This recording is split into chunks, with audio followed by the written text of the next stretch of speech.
अस्सलाम वालेकुम स्टूडेंट्स, कैसे हैं आप लोग? ठीक ठाक हैं, खैरियत से हैं। मैं हूं Mohammad Hasan, lecturer in physics. और आज का हमारा टॉपिक है, जैसे कि आप देख रहे हैं, साइंटिफिक नोटेशन। अब स्टूडेंट्स, साइंटिफिक नोटेशन बड़ा ही इंपॉर्टेंट टॉपिक है, बड़ा इंटरेस्टिंग सा टॉपिक है।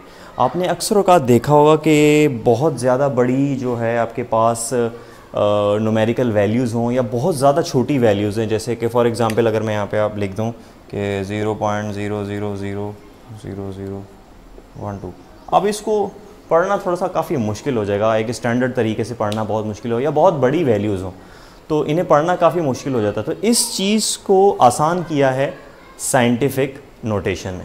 अब साइंटिफिक नोटेशन है क्या स्टूडेंट? सबसे पहले अगर हम यहाँ देखें तो साइंटिफिक नोटेशन जो है वो हमारे पास इंट्रोडक्शन ऑफ टू फिज़िक्स के चैप्टर से हमारा ये टॉपिक है। क्या है कि writing numbers in power of 10 और स्टैंडर्ड फॉर्म। स्टैंडर्ड फॉर्म क्या है?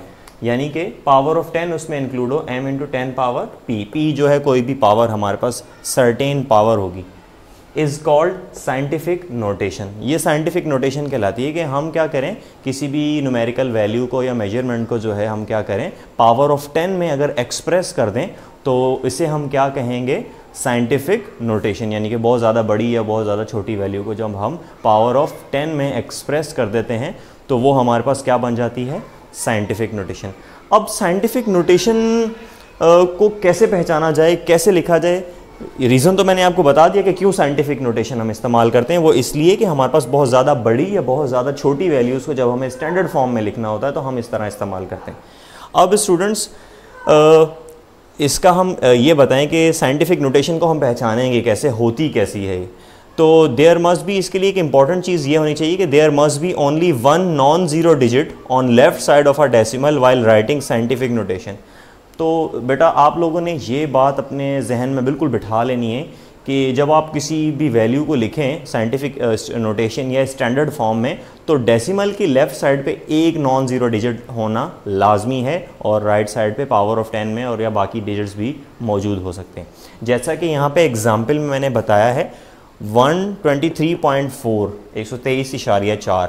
तो इसको अगर पावर ऑफ 10 में हमने एक्सप्रेस करना है तो हम क्या करेंगे, ये जो 0.3 के बाद लगाए हम इसको 2 डिजिट राइट वर्ड मूव करवा देंगे, यानी कि 3 और 2 तक मूव करवा के ये वैल्यू ऐसे आ जाएगी हमारे पास 1.234 इंटू 10 पावर 2। 2 पावर इसलिए आया कि हमने 2 डिजिट मूव कराया। और पॉजिटिव क्यों है? क्योंकि जब आप पॉइंट या डेसिमल को राइट से लेफ़्ट साइड पर मूव करते हैं तो पावर ऑफ 10 हमेशा क्या होती है, पॉजिटिव होती है। और जब राइट से लेफ़्ट की तरफ जाएंगे, लेफ़्ट से हमारे पास जब राइट की तरफ जाएंगे तो हमारे पास क्या होगी, पावर नेगेटिव आएगी। राइट से लेफ़्ट की तरफ जाएंगे पावर पॉजिटिव, लेफ़्ट से राइट की तरफ आएंगे पावर नेगेटिव। एक नेगेटिव वाली वैल्यू भी मैंने आपको यहाँ बताई है।